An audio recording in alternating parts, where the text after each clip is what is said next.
বিসমিল্লাহ বন্ধুরা, দেখো আমি আজকে অনেক রকমের ভর্তা বানাবো। তো ভর্তা বানানোর জন্য দেখো আমি এতগুলা শুকনো মরিচ কাঁচামরিচ নিয়ে নিয়েছি, তারপরে সবগুলো একসাথে সিদ্ধ করে নিয়েছি। আলু, সিম, ফুলকপি এগুলো সিদ্ধ করে সাইডে রেখে সুন্দর করে ছুলে তারপর এখন ভর্তার জন্য রেডি করে নিয়েছি। পেঁয়াজ, শুকনো মরিচ, ডলা, তারপর তেল, লবণ দিয়ে ইচ্ছামতো ডলাডলি করে তারপর ধনেপাতা দিয়ে দেবো। ধনেপাতা দিয়ে একটু সরিষার তেল দিলে কি যে স্বাদ লাগে আলু ভর্তায়।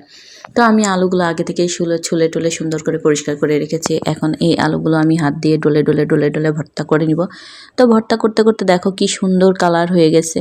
তো শুকনো মরিচের ভর্তা কিন্তু দেখতে সুন্দর লাগে, এটা যদিও স্বাস্থ্যের জন্য খুবই একটা ভালো না, তারপরে খেতে কিন্তু খুবই দারুণ লাগে। আর আমি এখানে ফুলকপি সিদ্ধ করে, সিম সিদ্ধ করে সুন্দর করে তেল দিয়ে ভেজে নিয়েছি, একটু হলুদ দিয়েছিলাম।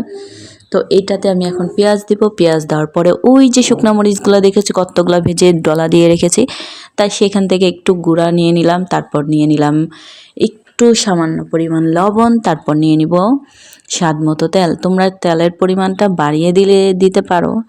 আর সরিষা তেল স্বাস্থ্যের জন্য খুবই উপকার। তো আমি লবণ দিয়ে দিলাম। লবণ দিয়ে তেল দেওয়ার পর একটু ডলাডলি করব। ডলাডলি করে একটু ধনেপাতা অবশ্যই দিব, ধনেপাতা না থাকলে কিন্তু স্বাদ হয় না।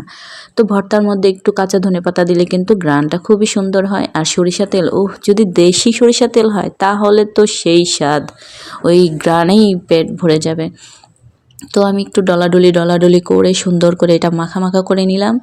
আর এখন দেখো ফুলকপি আর সিম কি যে পরিমাণ সিদ্ধ হয়েছে, তার উপরে যে আমি তেলে ভাজা দিয়েছি না, সুন্দর একটা গ্রান আসছে। আর ফুলকপির একটা গন্ধ থাকে, গন্ধ কিন্তু তেলে ভাজার কারণে, সিদ্ধ করার কারণে চলে যায়।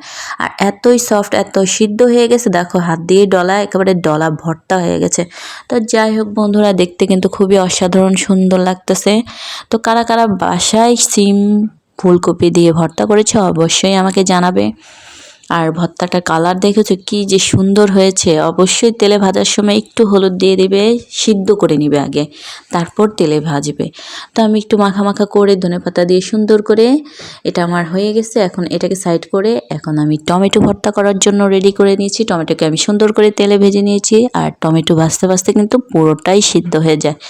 তো আমি ওই পেঁয়াজ আর শুকনো মরিচ সাথে লবণ তেল দিয়ে ডলাডলি করে তারপর আমি আস্তে আস্তে করে টমেটোগুলা হাত দিয়ে ডলা শুরু করে দিছি। টমেটো যেহেতু সিদ্ধ হয়ে গেছে, এটা তো একেবারে হাত দিয়ে ডলা দিলেই পানি হয়ে যাবে, এটাই তো স্বাভাবিক।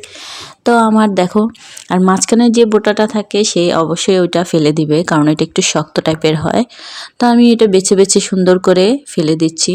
আর যেগুলো আমার হাত দিয়ে ডলা দিয়ে জায়নাজা বের হয়ে গেছে সেগুলো বাদ দিলাম। যাই হোক বন্ধুরা, তো আমি সুন্দর করে ডলাডলি করে এটাকে একেবারে হালুয়া না, এটাকে আমি পানি লিকুইড বানিয়ে ফেলতেছি। তো সুন্দর করে ডলে দিলাম। যেহেতু এটা দেশি টমেটো, এটাও গলে গেছে ভাজতে। তো একটু ধনেপাতা দিয়ে দিই। আমি এই প্রতিটা ভর্তায় ধনেপাতা দিচ্ছি, কারণ ধনেপাতা গ্রান কিন্তু খুবই সুস্বাদু। আর গ্রানেই কিন্তু পেট ভরে যায়। ভর্তার মধ্যে যদি কাঁচা ধনেপাতা দাও, দেশি ধনেপাতা, হ্যাঁ, ওই চাষ করা ধনেপাতা না, ওইটাতে কিন্তু কোনো গ্রান নাই। তো আমি ধনেপাতা দিয়ে একটু ডলা দিয়ে এটাও হয়ে গেছে। এখন আমি অন্য এক ভর্তায় যাব, যেটার জন্য বাটাবাটি করতে হবে। তো আমার এই ডলাডলি ভর্তা শেষ হয়ে গেছে। এখন আমি সব সুন্দর করে সাইজ করে নিব। তারপরে আমি যাব ডলাডলি ভর্তা। তো ডলাডলি ভর্তা করার জন্য আমি শুটকিটাকে আগেই সুন্দর করে ভেজে নিয়েছি। অবশ্যই তেল ছাড়া ভেজেছি, যেহেতু এটা হাতে দেওয়া শুটকি।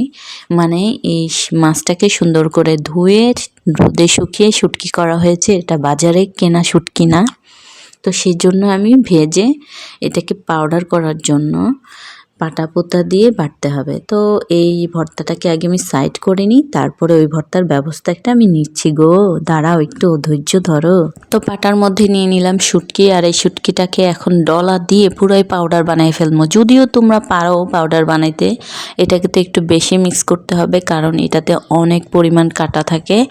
আর কাঁটাটা যেহেতু সবাই খেতে পারে না, সেক্ষেত্রে আমি একেবারেই এটাকে পাউডার বানিয়ে ফেলবো। আর যদি পারো সেক্ষেত্রে ব্লেন্ডারেও করতে পারো, এটা যার ইচ্ছা। কিন্তু পাটায় বাটা ভর্তা কিন্তু খুবই সুস্বাদু হয়। আর এখানে আমি নিয়ে নিলাম কাঁচামরিচ ভর্তা, রসুন দিয়ে একটু লবণ দিয়ে সুন্দর করে বেটে নিচ্ছি। আর এটাকে আমি 2 ভাগ করব। এক ভাগ আমি এভাবেই খাওয়ার জন্য রেখে দিব, আর এক ভাগ আমি ধনেপাতা কুচির মধ্যে দিয়ে ধনেপাতা ভর্তা করব। তো দেখো এই ভাগটা আমি রেখে দিচ্ছি।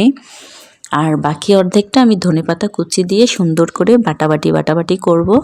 তো দেখো এটা রেখে দিচ্ছি আর সুন্দর করে বাটতে হবে। এই হচ্ছে ধনেপাতা আমি সুন্দর করে তেলে ভেজে নিয়েছি আর কাঁচামরিচগুলোও আমি সুন্দর করে তেলে ভেজে নিয়েছিলাম, শুধু রসুনটা আমি কাঁচা দিয়েছি। তো এই হয়ে গেল আমার 4 রকমের ভর্তা, ধনেপাতা, কাঁচামরিচ, আলু ভর্তা আর হচ্ছে ফুলকপি সিম দিয়ে ভর্তা।